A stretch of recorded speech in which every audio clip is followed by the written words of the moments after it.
é porque segundo a sua vontade está sendo feito, ó Pai. Ajuda-nos, Senhor Deus, enche os nossos corações do Teu Espírito Santo, ajuda-nos a entender a Tua palavra.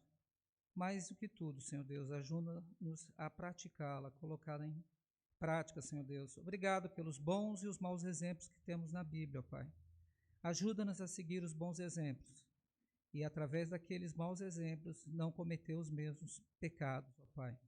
Obrigado pelo Teu grande amor, o Teu cuidado para cada um de nós, Senhor. Em nome de Jesus. Amém. Irmãos e irmãs, vamos abrir lá no que livro? De Gênesis. Que capítulo? Eu tinha falado da última vez que vamos estar, medindo a graça de Deus, estudando a vida de José. E eu queria lembrar o último verso que nós lemos da última vez, que foi em Gênesis 37, 36, e dizia o seguinte: e os medianitas o venderam no Egito a Potifar, oficial do faraó, capitão da guarda. E aí nós temos que pular um capítulo inteiro, capítulo 38.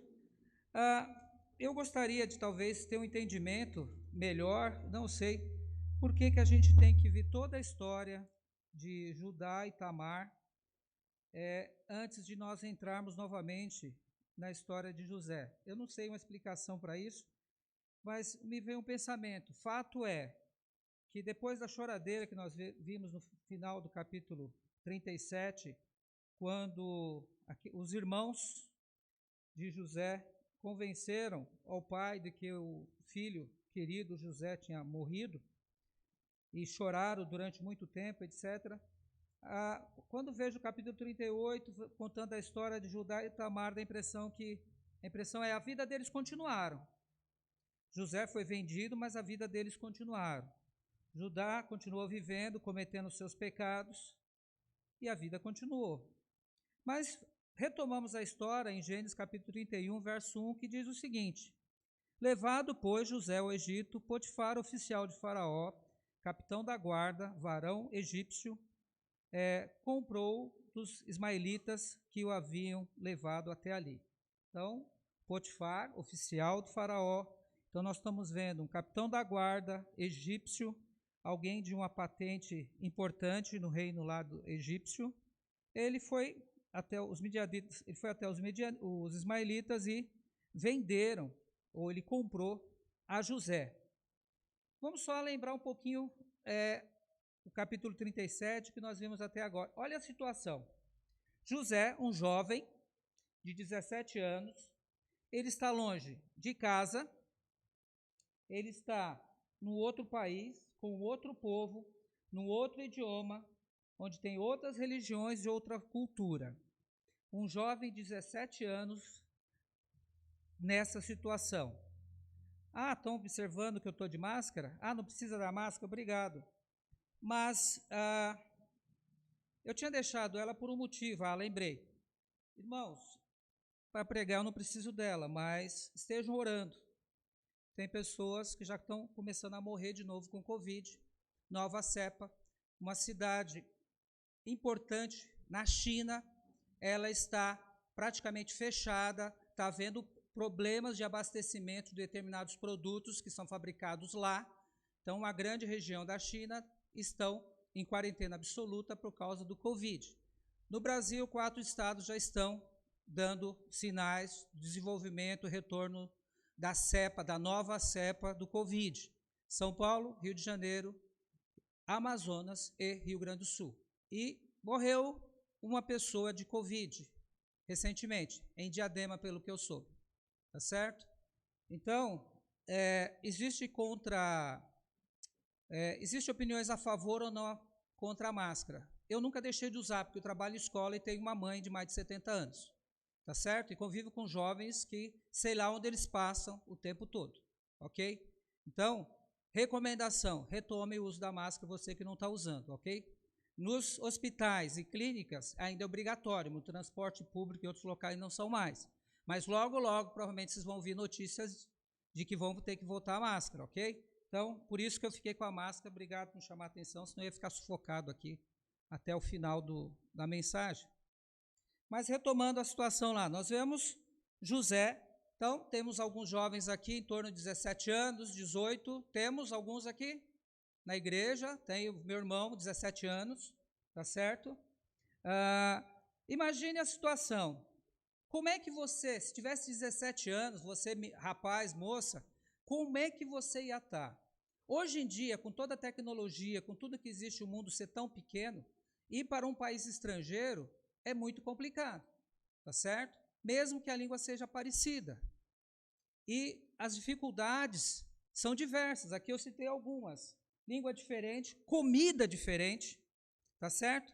Pela pouca experiência que eu tenho lá fora do Brasil, eu lembro de uma irmã muito querida que não conseguiu se adaptar com a comida servida em Lima, no Peru. Nós tivemos que levar arroz, feijão, jabá, etc., etc., porque ela estava mais de uma semana lá e estava passando fome, coitada. Então, eu, como fui depois de uma semana, então eu pude levar iguarias brasileiras para que ela conseguisse comer. E nós também, né, aproveitamos, também comemos juntos. Mas a alimentação diferente. Então, quando a gente pensa na situação de José, ele estava completamente sozinho, longe da família. E um detalhe, ele não estava a passeio, não estava fazendo uma viagem missionária, ele foi vendido como escravo pelos próprios irmãos. Se eu estivesse no lugar dele, eu estaria chorando, por dentro e por fora, eu estaria desesperado, estaria triste, estaria abatido, estaria desanimado, mas isso é o Cid, né? Pecador, fraco, cheio de limitações, mas tem várias complicações quando você vai para um país estrangeiro, e José estava vivenciando isso. Então, a partir desse relato da situação na qual ele se encontra, vamos ler a palavra do Senhor. Verso 2, de Gênesis 39. Mas Jeová estava com José. A tradução em espanhol, ela mantém, quando o termo Jeová é colocado, ela mantém o termo Jeová na versão Reina Valera, e na versão das Sagradas Escrituras mantém Jeová. Nas traduções brasileiras, ou mesmo em inglês, você vai encontrar a palavra Senhor. Então, Jeová, você é citado no espanhol, tá? Várias vezes, ok? Mas o Deus Jeová, o Senhor, capítulo 39, verso 2, estava com José, e ele foi varão próspero, e estava na casa do seu amo egípcio, do seu senhor egípcio. E olha só que interessante, essa observação. O Senhor estava com José. O Senhor está conosco agora, aqui, nesse momento, sim ou não? O Senhor está conosco quando estamos lá no trabalho, passando um perrengue? O Senhor está conosco quando a gente sai no horário para vir para a escola dominical, dar aula, aí o ônibus atrasa, ele atrasa de novo, aí você pede um Uber, esse Uber cancela o chamado, aí você pede um outro Uber, você consegue chegar 20, 25 minutos atrasado e não consegue dar mais aula? Deus está conosco nesse momento? Sim, Deus está. Mesmo que a gente fica chateado, fica irado, e principalmente quando é alguém que não gosta de chegar atrasado em compromisso, que nem eu. Deus está conosco em todos os momentos, os bons e os ruins. E, sinceramente, o que José faria se o Senhor não estivesse com ele naquela situação ali? E aí diz, ele foi varão próspero e estava na casa do seu amo, do seu senhor egípcio. Entenda-se, ama o Senhor como dono. Comprou mesmo como se fosse um objeto, tá certo? Esse celular eu não comprei, tá? Então, Deus abençoa, não posso dar. Imagine, essa Bíblia também não comprei. O que eu tenho que eu comprei aqui? Também a bengala eu não comprei. Sei lá, o que eu comprei? Essa camiseta eu comprei. Imagina se essa camiseta aqui, eu comprei ela, tá certo? Eu posso fazer o que quiser com ela. Eu posso usá-la, eu posso tacar fogo, certo? É a mesma coisa para Potifar, capitão da guarda do Egito. José não passava de um objeto que poderia ser queimado e que ninguém ia falar nada. Os outros escravos, o faraó no seu poder lá, afinal, ele era dono de José. Então, uma peça de roupa que podia ser queimada a toda hora. Mas o Senhor estava com José e foi um varão próspero, estava na casa do seu amo, do seu senhor egípcio. Versículo 3. E viu o seu amo, seu senhor, que o Senhor, Jeová, o Senhor Deus, estava com ele. E em tudo que ele fazia, o Senhor fazia prosperar em sua mão. Entendemos isso? O amo, Potifar, enxergou o quê? O Senhor. O egípcio, Potifar, com certeza, ele adorava mais de um Deus, porque os egípcios, por definição, eles eram politeístas. Mas eles viram na vida daquele hebreu, filho de Israel, alguma coisa diferente. Viu que na presença dele havia um Senhor, um Deus, que estava com ele, e percebeu que tudo que José fazia, Deus estava prosperando na mão dele. Tudo que ele fazia era próximo. O próprio, ele enxergou na vida, ele viu, opa, tem alguma coisa diferente nesse jovem aí, nesse meu escravo. Mas o que ele fez a partir daí, dessa situação? Assim, achou José graça aos seus olhos, ele lhe servia. Então, José, escravo, achou graça diante dos olhos de Potifar e o servia. E ele o tornou mordomo, administrador de bens, supervisor, capataz, feitor, administrador. Algumas traduções vai encontrar que diz, pois ele sobre toda a sua casa. Ok? E entregou em seu poder tudo o que tinha. Mas ele era um escravo. Como é que é isso? Deixar a chave da casa liberada, ele podia fazer o que quisesse. Que confiança é essa que Potifar tinha em José? Realmente viu algo muito diferente nele. Verso 5. E aconteceu que desde quando deu o encargo da sua casa e de tudo que tinha, o Senhor bendisse a casa do egípcio por causa de José. Tem uma tradução que diz por amor a José. Tá? Tem umas traduções que diz por causa de José, mas tem uma tradução em português que diz por causa do amor a José. E a bendição, ou a bênção do Senhor estava sobre tudo o que ele tinha, assim em casa como no campo. Imagina como era isso. Uma sociedade que era agropastoril, então eles dependiam basicamente da agricultura e da pecuária, e tudo o que tinha na casa dele prosperava, em todos os sentidos. Versículo 6. E deixou tudo o que tinha nas mãos de José, e com ele não se preocupava de coisa alguma, senão do pão que comia. Baita confiança, tchê. Barbaridade. E era José, peraí, final do capítulo 6, parte A, então José era quase senhor daquela casa, não era?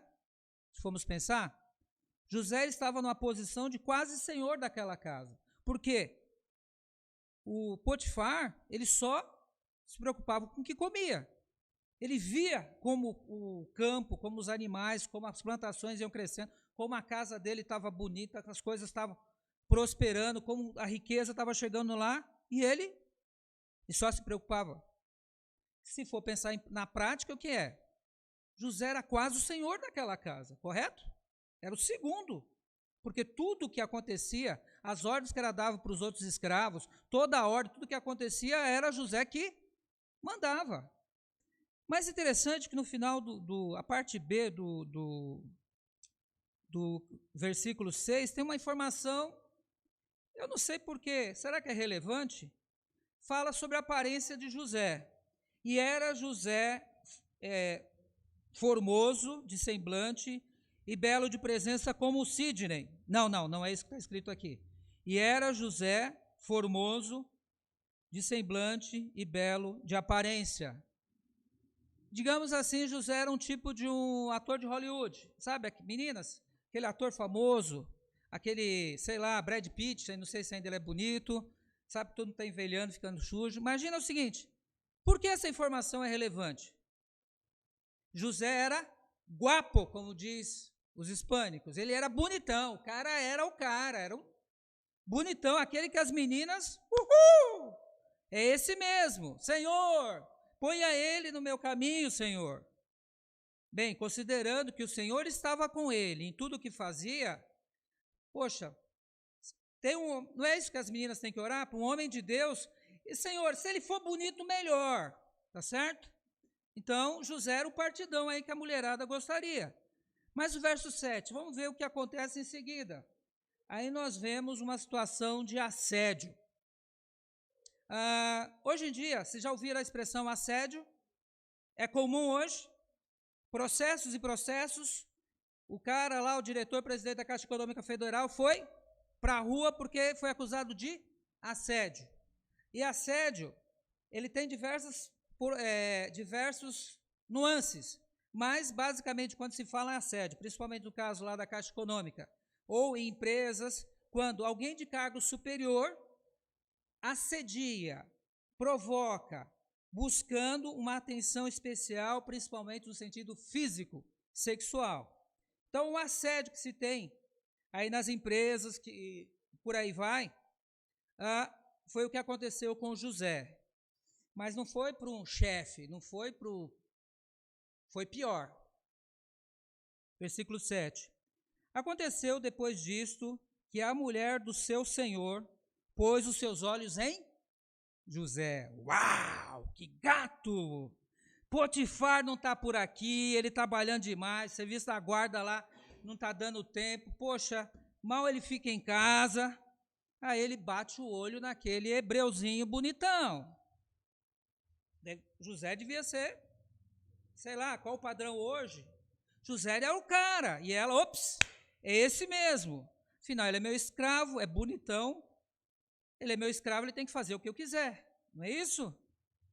Ela chegou para José e disse, dorme comigo, deita-te comigo.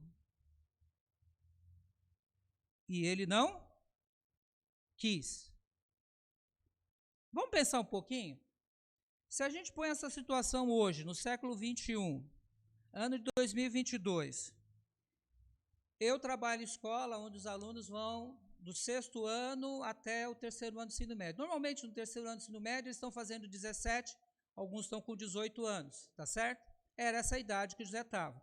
Eu ouço a conversa dos meninos sobre as meninas, o negócio está feio. O negócio está feio. Na maioria das vezes, principalmente no contexto que é a minha escola de periferia, aqui em Diadema, a conversa era normalmente pegar a novinha, principalmente aqueles que curtem os baile funks da vida aí. O negócio é pegar as novinhas. Agora, já pensou pegar uma velha, que não é velha, não é feia no sentido tal? Eu imagino, Potifar era o capitão da guarda, então era bem estabilizado. Ele não ia casar com mulher feia, estou imaginando eu. Então, ela não era feia. Talvez ele não estava dando a assistência que ela precisava, porque estava muito fora.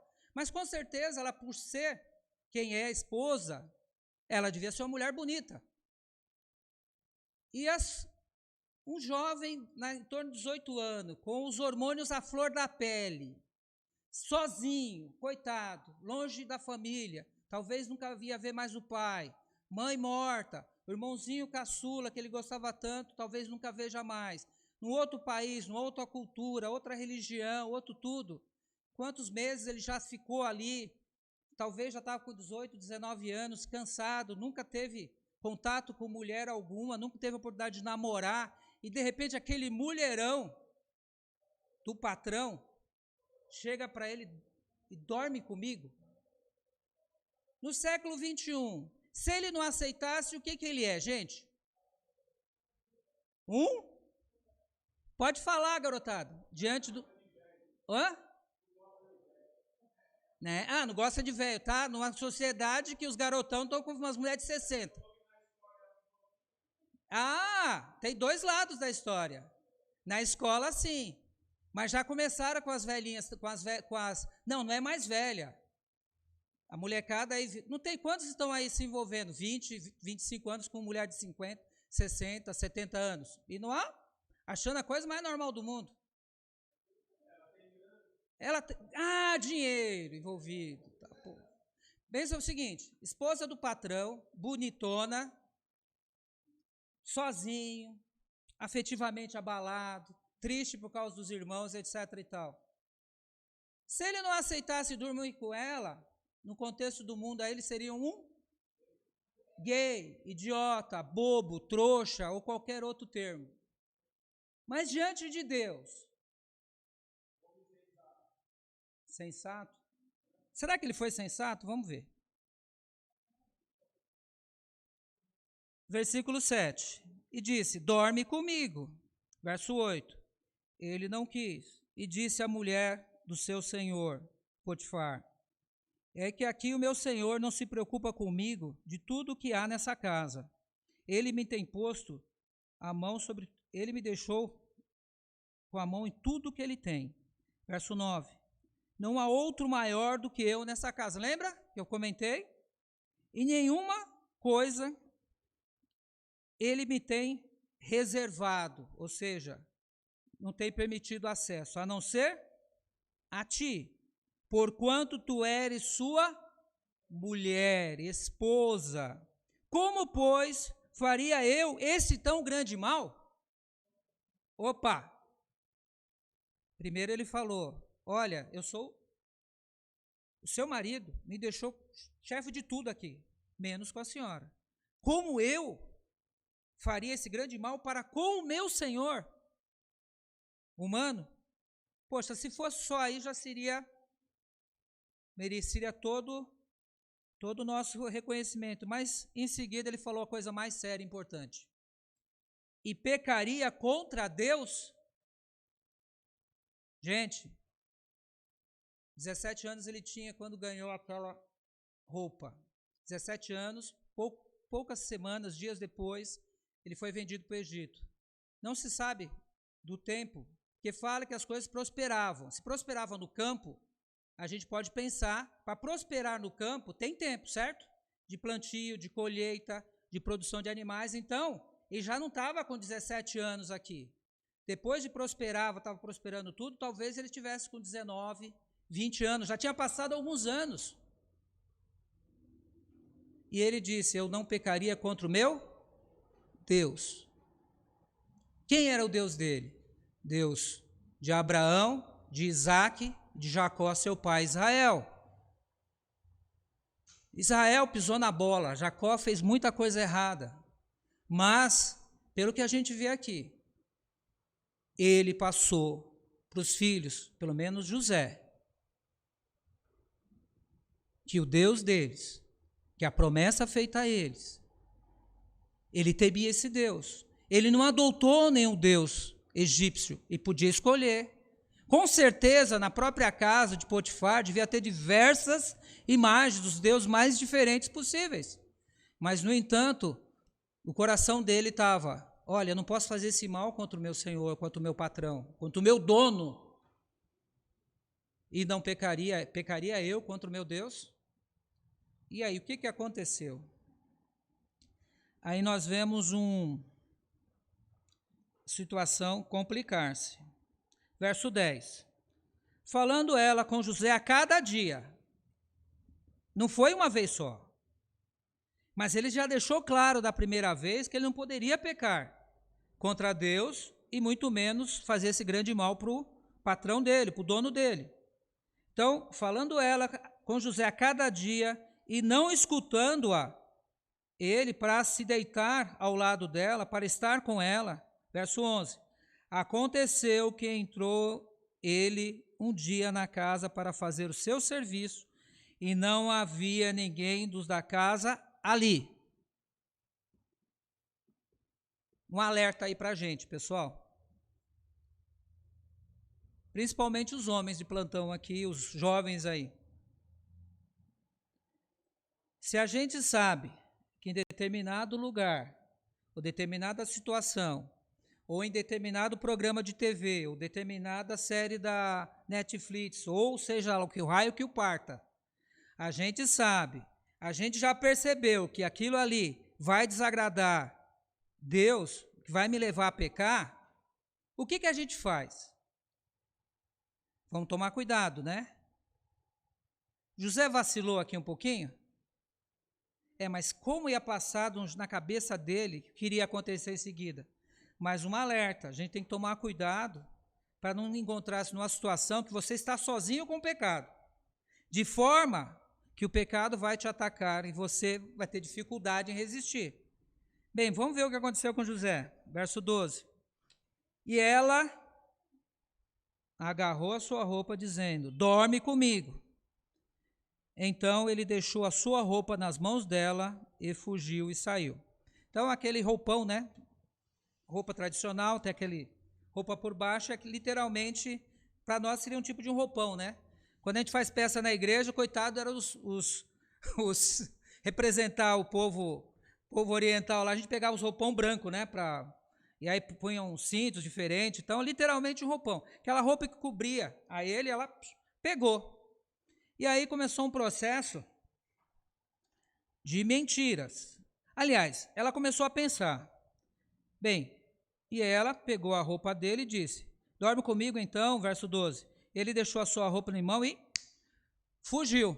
Então, um conselho aí, quando o pecado está batendo na nossa porta, homens, mulheres, faça que nem José, dá no pé. E quem tem o livro do pastor Edgar Donato, leia o capítulo sobre José que fala exatamente isso. Dá no pé, José. E ele caiu fora, mas deixou a roupa na mão dela.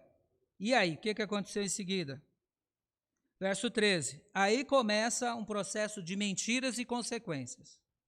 Quando viu ela, que ele havia deixado a sua roupa em suas mãos e havia fugido fora da casa, ela começou a matutar. Poxa, esse hebreuzinho está me fazendo de besta. Várias vezes eu insisti com ele, e agora ele me dá uma dessa, foge, eu não vou conseguir nada com ele, então ele vai ver comigo. Verso 14, ele chamou os da casa, não tinha ninguém em casa, lembra? Ele lhes falou dizendo: olha, nos ha traído um hebreu para que riste, burlasse de nós. Ele veio a mim para dormir comigo, e eu dei grandes gritos: socorro! Foi isso? Socorro!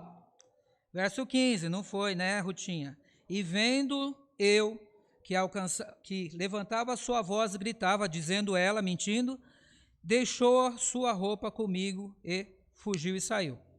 Versículo 16. E ela colocou a roupa de José junto a si, até que veio seu senhor em casa. E aí agora? Batata vai assar. Verso 17. Então lhe falou ela as mesmas palavras, dizendo: o servo hebreu que nos trouxeste veio a mim para desonrar-me. Gente, só entre parênteses, tá? Uma situação dessa, hoje em dia, em alguns contextos, a coisa é feia. Questão de adultério, certo? Mas nesse contexto aqui, daquela época, naquele país, era caso de morte, certo?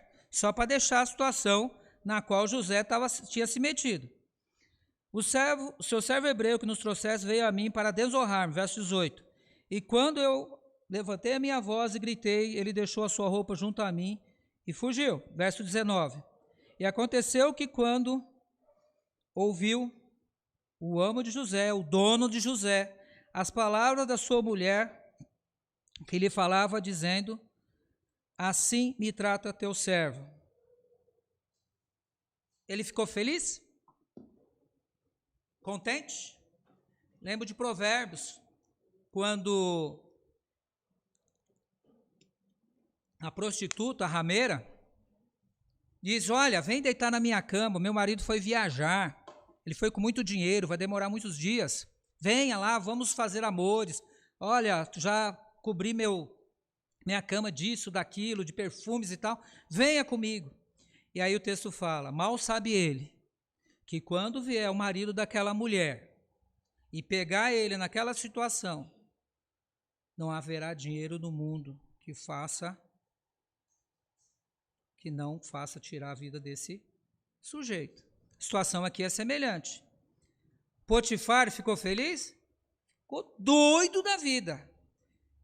Tem algumas expressões, acendeu o seu furor, pegou fogo, se irou profundamente. Ele ficou queimado. Eu fiquei irritado pela situação que eu tive com o ônibus e com o Uber depois ainda. Hoje, uma coisinha boba, pequenas coisas. Embora a palavra de Deus, Jesus ensinou muito bem. Paulo fala isso lá em Efésios, irai-vos, mas não pequeis, não colocai o sol sobre a vossa ira. Mas Jesus deu um excelente exemplo de ira, mas sem pecado. Lembra-se, quando Jesus foi no templo lá em Jerusalém, e viu os cambiadores fazendo uma bagunça lá, ele pegou o chicote, deu nos cambiadores, derrubou as mesas lá de câmbio, etc. e tal. E a palavra de Deus diz que Jesus nunca pecou. Ele se irou contra a casa do meu pai, está sendo feito casa de negócio. Nós devemos nos irar contra o pecado, contra a injustiça, contra as maldades desse mundo, mas às vezes a gente se ira por tantas pequenas coisas.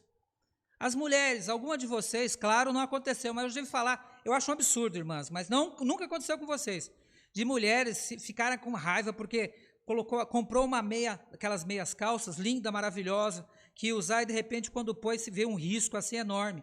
Ela ficou feliz, ai que maravilha, eu vou levar essa meia lá na loja lá e vou agradecer, porque era a única meia que eu tinha e usar na festa tal, e ela estava rasgada. É assim que as mulheres geralmente reagem quando acontece uma coisa dessa.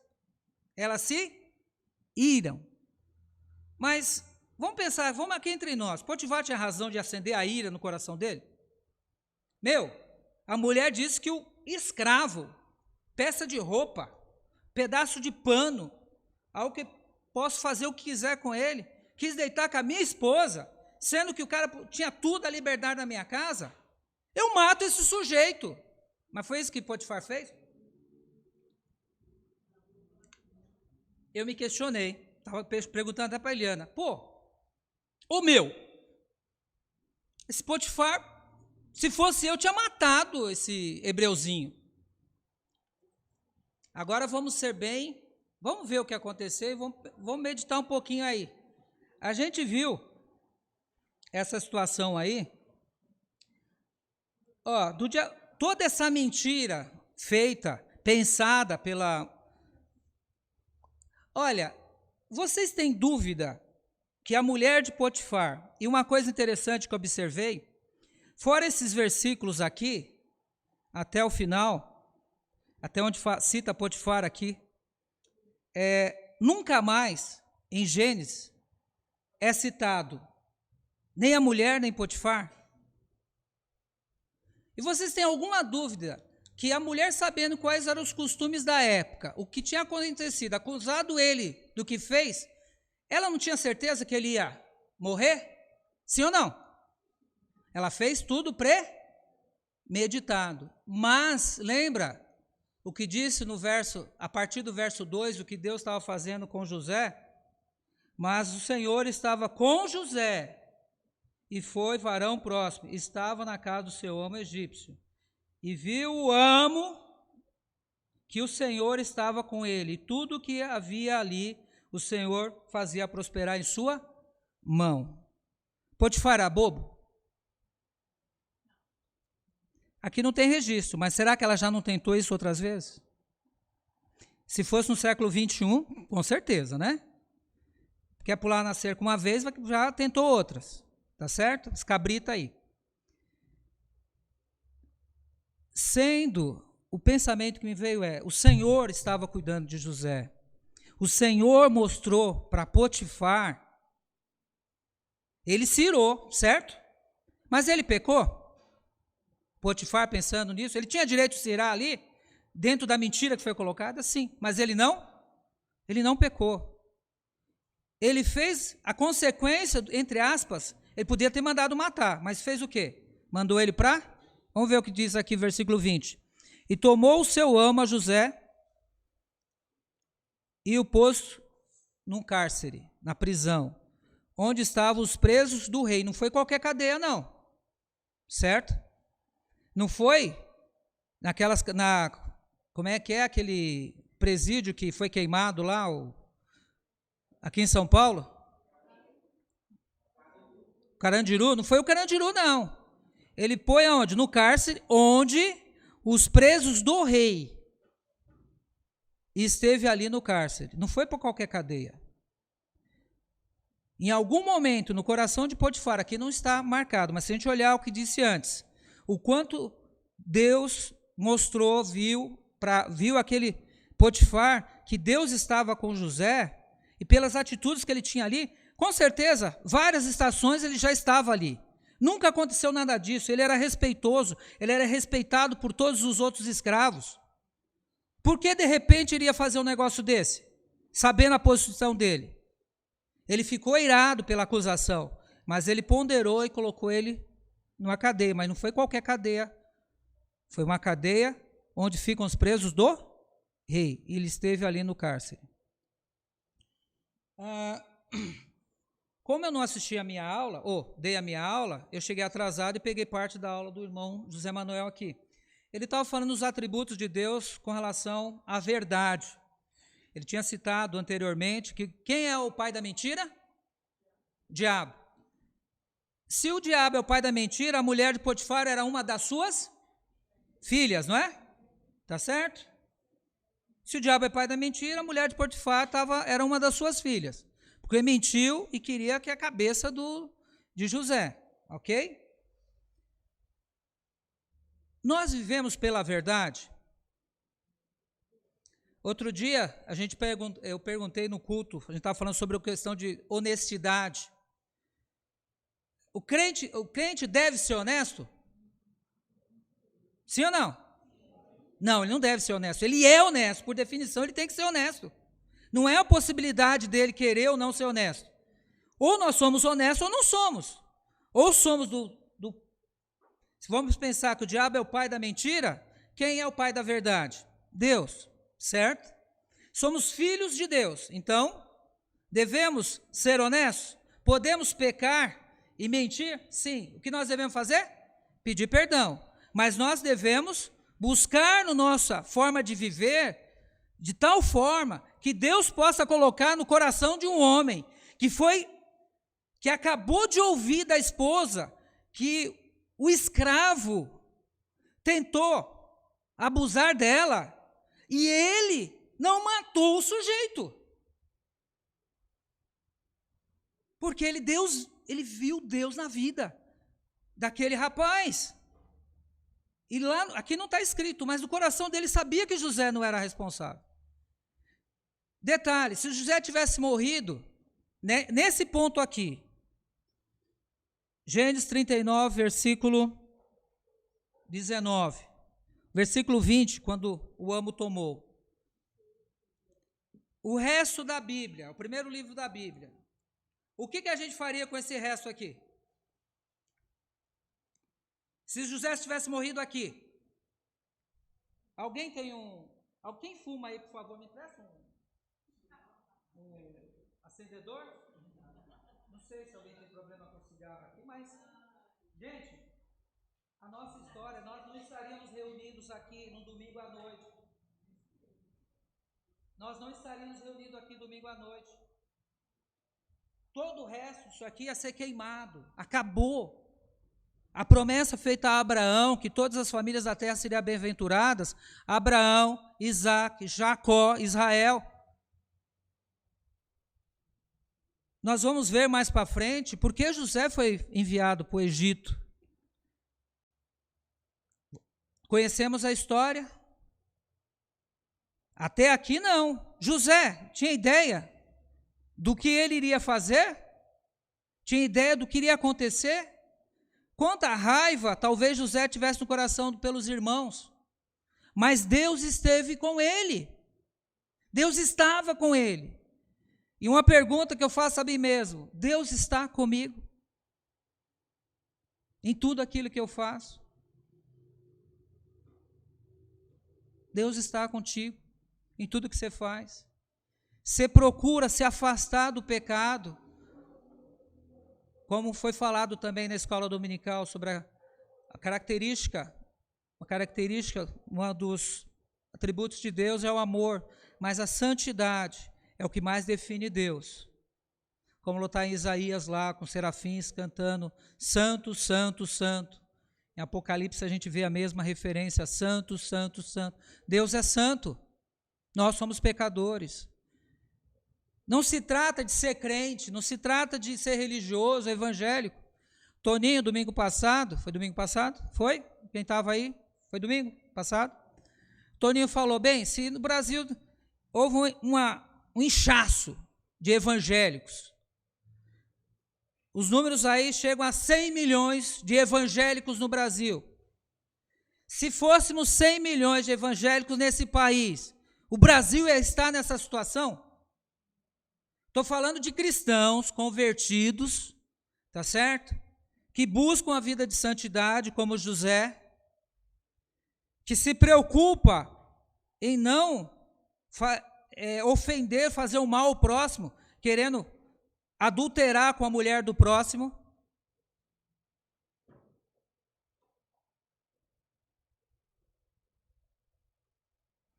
Colossenses 3, 9 e 10, foi um texto que o irmão leu, eu gostaria de ler aqui. É rapidinho, não precisam abrir, mas Colossenses 3, 9 e 10 diz, não mintais uns aos outros. Opa! Deus é o Deus de verdade, diabo é o pai da mentira. Paulo fala aqui aos Colossenses, não mintais uns aos outros, havendo-os despojado do velho homem, com os seus feitos. Verso 10, revestidos do novo, ao qual conforma a imagem daquele que os criou, renovando até o conhecimento pleno. É o que Deus deseja para nós. Verso 20, de novo, e tomou Potifar a José e o pôs num cárcere, mas não foi numa cadeia comum, ordinária, mas colocou numa cadeia especial, onde ficam os presos do rei, e esteve ali no cárcere. E aí não se ouve mais falar de Potifar. Versículo 21.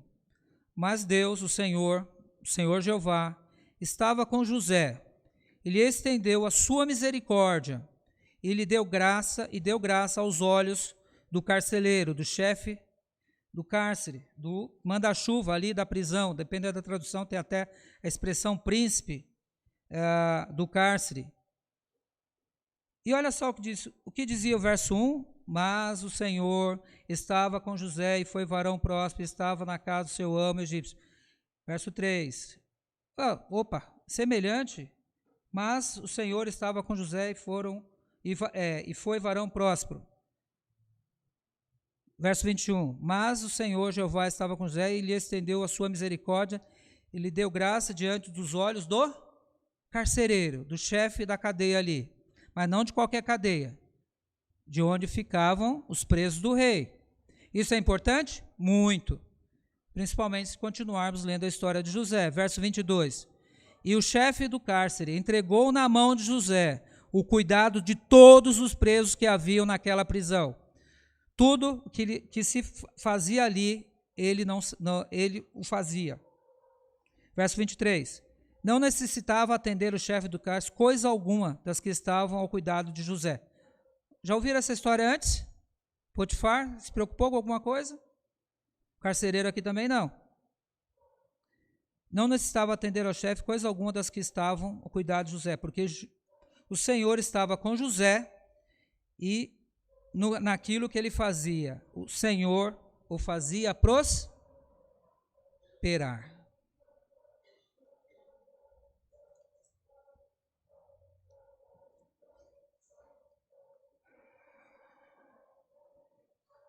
Irmãos, irmãs, amigos, se alguém vir a gravação depois, verso 23, o Senhor estava com José e com o que fazia, e o fazia prosperar. Hoje em dia, dentro desses milhões de falsos cristãos, muitos buscam a prosperidade. E essa prosperidade é baseada em bens materiais, em bens de saúde, em bens isso e aquilo.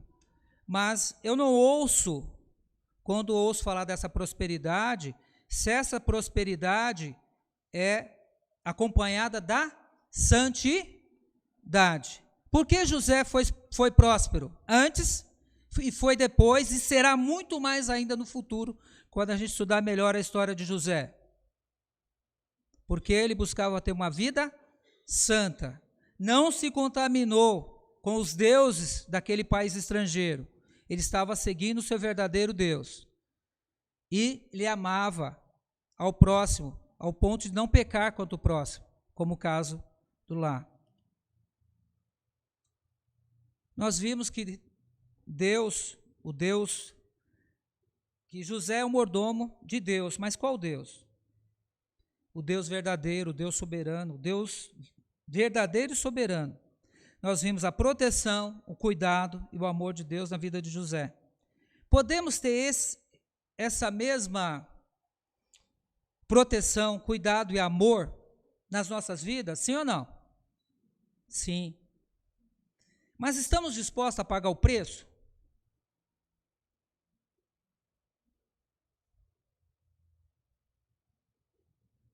Eu gostaria de saber lá no céu o que aconteceu com Potifar.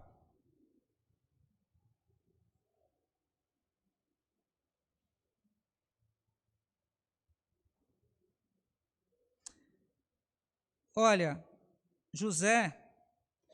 essa história de José nos alerta contra assédios e mentira de todos os tipos. Hoje em dia nós somos assediados, não só no sentido sexual, de um superior ao inferior. Assédio, num sentido mais amplo, somos assediados pelos programas de TV, pelo que tem na internet, por todo o mundo. Lembre-se, José, ele estava aonde? Quando a gente estuda a Bíblia, uma das coisas que eu citava muito para o novo convertido, no curso de Novos Crentes, são os nossos inimigos. Quais são os 5 inimigos que nós temos, segundo a palavra de Deus, os cristãos têm? São 5, lembra quais são? 3 deles são os piores na minha opinião. Mas os 2 menos piores, mas que causam muito trabalho. Mundo. Tá certo? Agora imagina, José nos deu exemplo. Ele estava num mundo completamente estranho, num contexto de vida, de forma de viver contrário completamente ao seu Deus e à sua nação. Comportamento. Se você vai estudar a história egípcia, o que havia, os cultos politeístas, havia orgias de tudo quanto é tipo, etc. e tal. O próprio faraó era tido como Deus. Ele estava lutando contra aquele mundo egípcio, a cultura, sobre o modo de viver. E Deus abençoou a ele, lutando contra o mundo, lutando contra Satanás. Satanás não aparece aqui na história, né? Ele estava ali? Sim ou não? Olha, quem cochichou no ouvido da mulher de Potifar? Gatão, hein? Olha, esse escravo aí não é de se jogar fora, não. E depois que ela foi rejeitada, você vai deixar você, a mulher de Potifar, bonita, senhora dessa casa, recusada por um escravo? Já pensou se espalha? Satanás não está citado, mas com certeza ele agiu ali. E nessa situação, com a mulher de Potifar, 3 outros inimigos ele sofreu. Tentação da carne, concupiscência dos olhos e soberba da vida. A mulher era bonita, ele era um jovem, longe da família, com todos os sentimentos, todos os problemas que um jovem poderia ter. Ele poderia se confortar, entre aspas, usando a sua carne e a carne da mulher de Potifar. Não devia ser mulher feia, então ele foi tentado com os olhos. Não uma vez, não 2 vezes, várias vezes. A cada dia ela tentava. E a soberba, puxa vida, eu sou o segundo aqui na casa. Agora vou ser igual ao meu Senhor. A única coisa que me era restrita era a mulher dele. Opa! Agora ela está me convidando para deitar com ele? Soberba da vida. E José foi vencedor nesses 5 inimigos. E muitas vezes a gente cai no primeiro piscar. José sofreu a solidão, testosterona da mocidade, beleza da mulher, mundo daquela época, ser senhor da própria casa lá. Eu gosto muito dessa camiseta. Essa é aquelas camisetas, se ela pudesse sair andando para casa, ela iria sozinha. Ela diz esperança na cruz de Cristo, em vários idiomas que a Portas Abertas trabalha. E, olha, a vida de José nos alerta contra os assédios de todos os tipos e mentiras, de todos os tipos possíveis. Qual assédio você enfrenta, irmão ou irmã, todos os dias, ou toda semana? Que você tem enfrentado desde que você se converteu? A vida de José nos anima na esperança e na confiança no verdadeiro e soberano Deus. Nós não devemos colocar nossas esperanças e confiança. Eu tenho acompanhado o resultado das eleições, acompanhado alguns grupos e estou vendo as pessoas tristes, chorando, alguns já planejando sair do país.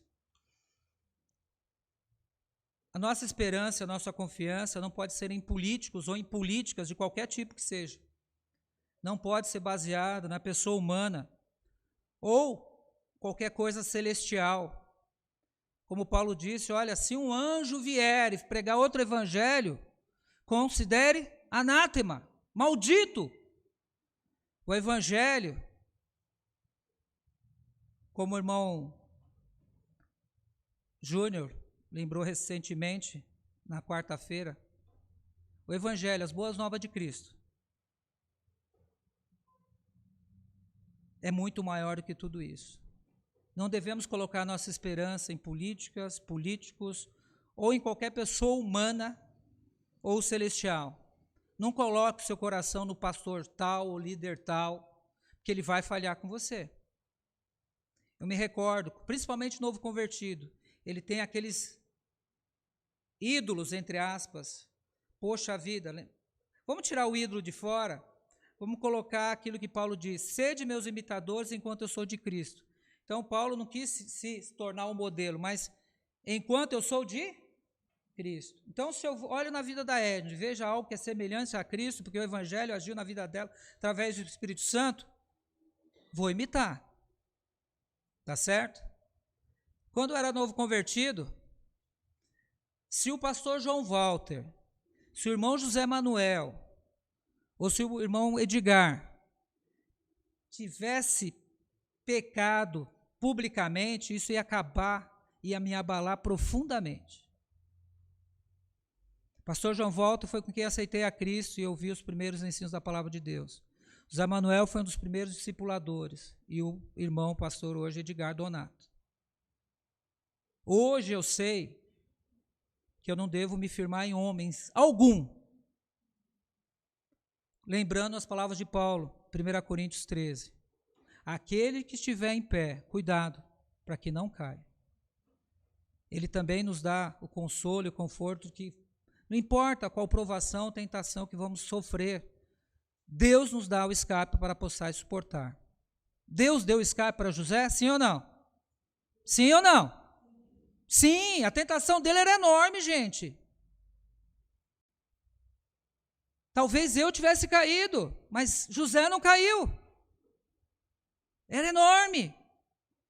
Mas a palavra de Deus nos garante isso. Nós não vamos ser tentados mais do que a gente pode suportar. Antes, com a tentação, a comprovação, Ele nos dá também o escape para que possamos vencer. Alerta, cuidado contra os assédios e mentiras de todos os tipos. Animemo-nos com a esperança e confiança no verdadeiro e soberano Deus. E eu fiz uma espécie de acróstico com as músicas que os irmãos cantaram. Escrevi, bom estarmos aqui louvando a Deus, conquistando a vitória e vivendo para a glória de Deus. A Ele agora, para sempre, amém. pois o seu nome é santo. Deus poderoso, outro igual não há, todos os dias quero louvar. Pode nos colocar de pé, eu vou orar, em seguida os irmãos vão estar nos dirigindo no louvor. Senhor Deus Pai Todo-Poderoso, obrigado, Senhor, pelo bom exemplo de José, Senhor Deus. Ajuda-nos, ó Pai, a honrar ao Senhor como Ele honrou, Senhor Deus. Perdoa-nos os nossos pecados, perdoa-nos quando falhamos, ó Pai. Obrigado pelo advogado Jesus Cristo, que nós podemos recorrer quando pecamos. Sabemos que se confessarmos os nossos pecados, o Senhor, que é fiel e justo, nos purificará de todo pecado, Senhor Deus, nos perdoará e nos purificará de todo pecado. Obrigado pela vida dos irmãos que estão ouvindo, estão aqui essa noite, e aqueles que porventura ouvirão a gravação do culto de hoje, ó Pai. Tem misericórdia de cada um de nós, Senhor Deus. Sem Ti, nós não somos nada. Como Jesus disse, Senhor Deus, nós somos como um pequeno galho da parreira. Se nós não estivermos na parreira, nós não temos vida, ó Pai. Obrigado pela vida que nós temos através do Espírito Santo do Senhor, através do Teu Evangelho, através da Tua Palavra. Ajuda-nos, Senhor Deus, a pecar menos a cada dia e ajuda-nos a ter uma vida de santidade, que possamos lembrar da atitude de José e quando o pecado nos assediar, que saímos correndo, ó Pai, mesmo que tenhamos consequências injustas, mas como aconteceu com José, o Senhor preservou antes e preservou depois, e muito mais ainda, Senhor, no decorrer da história dele. Aqueles que já leram até o final do Gênesis sabem que daquele escravo ele se tornou o segundo no reino do Egito, ó Pai, abaixo apenas de Faraó, e com isso libertou, salvou aquelas primeiras 70 almas, o pai, os irmãos, sobrinhos, e que se tornaram a nação de Israel, Pai, continuando a promessa de Abraão, Isaque, Jacó e Israel, que seguiu, Senhor Deus, com a sobrevivência das 12 tribos, até Jesus Cristo, até o Senhor Jesus vir e se entregar na cruz por nós. O Evangelho, as boas novas, o Salvador Jesus, o Salvador ungido, Jesus Cristo, o Messias, o Cristo. Obrigado, Senhor, pela salvação que temos em Cristo Jesus. Obrigado por sermos conscientes, por Teu Espírito Santo nos convencer do pecado, da justiça e do juízo. Guarda, nos abençoe no dia de hoje, ao voltarmos aos nossos lares, nessa semana, ó Pai, e ajuda-nos, Senhor Deus, a nos separarmos cada vez mais do mundo e mais para Ti. No nome precioso do Senhor Jesus Cristo. Amém. Vamos louvar mais uma vez e estamos despedidos por hoje.